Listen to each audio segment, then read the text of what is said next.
The morning sun had only just begun painting soft gold across the glass towers of Helios district when the chaos started.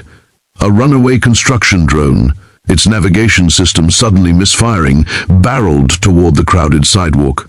Screams rose, people scattered, and in the middle of the rush stood a 5-year-old boy frozen in shock. No one could reach him in time. No one, except the quiet man in a faded grey maintenance uniform who sprinted forward with the precision of lightning. In one fluid motion, he slid across the pavement, scooped the child into his arms, rolled out of the drone's path, and shielded him with his own body as the machine crashed into a lamppost behind them. It took only 3 seconds. 3 impossibly long, heroic seconds, and there, standing a few yards away, witnessing it all with wide eyes, was the CEO of Helios Innovations, Ariel Vaughn, her breath catching as she tried to understand how the most unassuming man on the block had just moved like a trained warrior. If you believe kindness deserves a second chance, please like, comment, share, and subscribe to Touch of Kindness. Your support helps us bring more heartfelt stories to life. When the dust settled, the quiet man didn't wait for applause. He simply checked the boy for bruises, whispered reassuring words, and handed him back to his terrified mother. His calmness was almost eerie, as if saving lives before breakfast was something he had done more times than he could count. Ariel watched him walk away, noticing how his posture shifted from heroic to invisible the moment the crowd stopped looking. His name, according to the ID badge clipped to his uniform, was Rylan Creed. A janitor, a single father, a nobody, at least on paper. But Ariel felt something stir inside her, something she couldn't yet name. That same afternoon, Rylan arrived at his next shift at Helios Innovations, sweeping the marble floors of the lobby with the same quiet determination he used to tackle every task. He carried his weight like a man who had lived several lifetimes. People often overlooked the tall, broad-shouldered worker who barely spoke a word, unaware of the storms behind his calm eyes. Rylan had been living small on purpose, shrinking himself into a life of routine so that the ghosts of his past would never rise again. His only world now was his son, Mason, bright-eyed, curious, and the one reason Rylan kept fighting through the nights haunted by memories he refused to revisit. Rylan thought he had mastered the art of invisibility, but that illusion cracked when Ariel descended the lobby staircase. She walked with the confidence of someone who had built her own empire from ashes, but her expression softened the moment she spotted him. She thanked him again for saving the child outside. Rylan simply nodded and said it was nothing. But the way Ariel stared at him, it wasn't the look people gave at a janitor. It was the look of someone trying to solve a mystery, and she wasn't wrong to be curious, because 10 years ago, Rylan Creed wasn't a janitor. He was one of the most highly trained operatives in a covert international special forces unit. A legend whispered through briefing rooms, a ghost no enemy ever saw coming. But legends, as he learned, paid a price. After one mission shattered everything he believed in, he walked away from the world of shadows and chose a life where no one knew his name. Ariel didn't know any of that. All she saw was kindness, humility, and a bravery he didn't try to display. It was the sort of quiet strength that had grown rare. She found herself thinking about him longer than she intended. She noticed how he helped elderly visitors without being asked, how he repaired a flickering light in the lobby, even though maintenance wasn't his responsibility, how his smile, when it briefly appeared, carried the warmth of someone who had been through a war and chose gentleness anyway. This intrigued her more than it should have, especially since she wasn't the type to be distracted. But Rylan wasn't a distraction. He was a gravitational pull. Over the next few days, Ariel kept crossing paths with him, coincidentally, she told herself, though her steps had unconsciously slowed each time she saw him. She began asking small, casual questions about his day, about Mason, about how long he had worked there. Rylan always replied politely, never offering more than what was asked.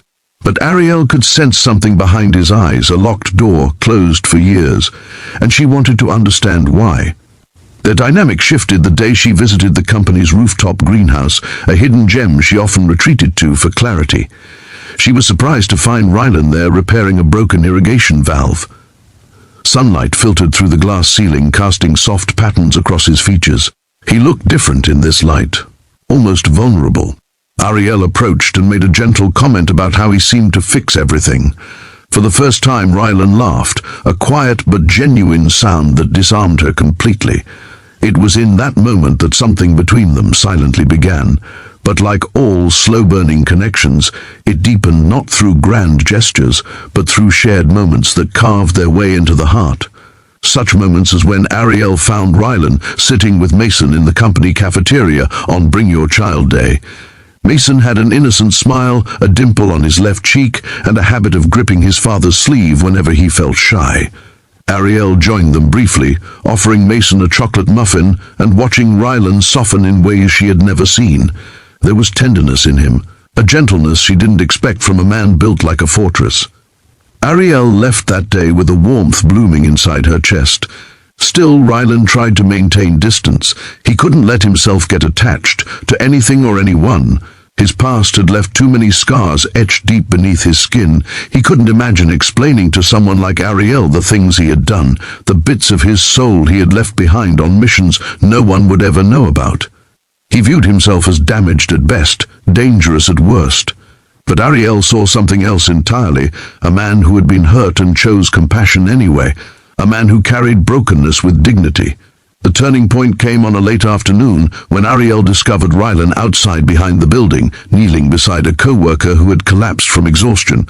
While others panicked or hesitated, Rylan worked with seamless control, elevating the man's legs, checking his pulse, keeping him conscious. His movements were too practiced, too skilled. Ariel watched him quietly, her heart thudding. This wasn't just basic first aid. This was training, advanced training. And suddenly her mind raced back to the drone incident. Something about Rylan didn't add up. Ariel approached him afterward, gently asking how he had known exactly what to do. Rylan froze for a fraction of a second, then shrugged it off as basic knowledge. But the truth wrapped around that simple answer was unmistakable. He was hiding something. That night, Ariel found herself unable to sleep. Instead, she went to the office early the next morning. That's when she stumbled upon him polishing the marble floors before sunrise. The city light poured through the windows, painting gold across his shoulders. She quietly asked if he was okay. Rylan stopped. For the first time he looked at her, not as a CEO, not as a stranger, but as someone he might trust. And trust for Rylan was sacred. He admitted in fragments that he had lived a very different life before Mason was born. He didn't say special forces, he didn't say missions, he simply said he used to be someone else and that he left for his son's safety. Ariel didn't push, she didn't interrogate, she just placed a hand on his arm and said he didn't have to tell her anything he wasn't ready for. That simple kindness cracked the walls Rylan had spent years building. From that day on, something shifted between them. Their conversations grew longer, their smiles grew easier. They found excuses to linger near each other. Sometimes they shared coffee on the rooftop during breaks, standing side by side in comfortable silence as the city shimmered below. Ariel found herself laughing more. Rylan found himself breathing easier, and Mason, sweet, perceptive Mason, began drawing pictures of Dad and Miss Ariel, which Rylan pretended not to notice, but the real test came unexpectedly. One afternoon, while Rylan and Mason were in the lobby waiting for a taxi, a man from Rylan's past appeared, someone who recognized him instantly. Panic surged through Rylan's body. His past, the one he buried so deeply, had now found him. Ariel saw the tension in his stance as the stranger approached. She watched Rylan subtly position himself between Mason and the man, every muscle coiled, every instinct awakened. It was a glimpse of the soldier he once was. The man said a few words, about a former team, about unfinished business, about dangerous people still searching.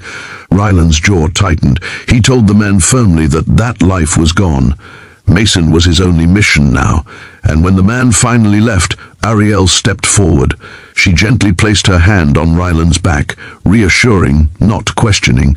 He looked at her then, really looked, and something in him broke. For years he had been surviving,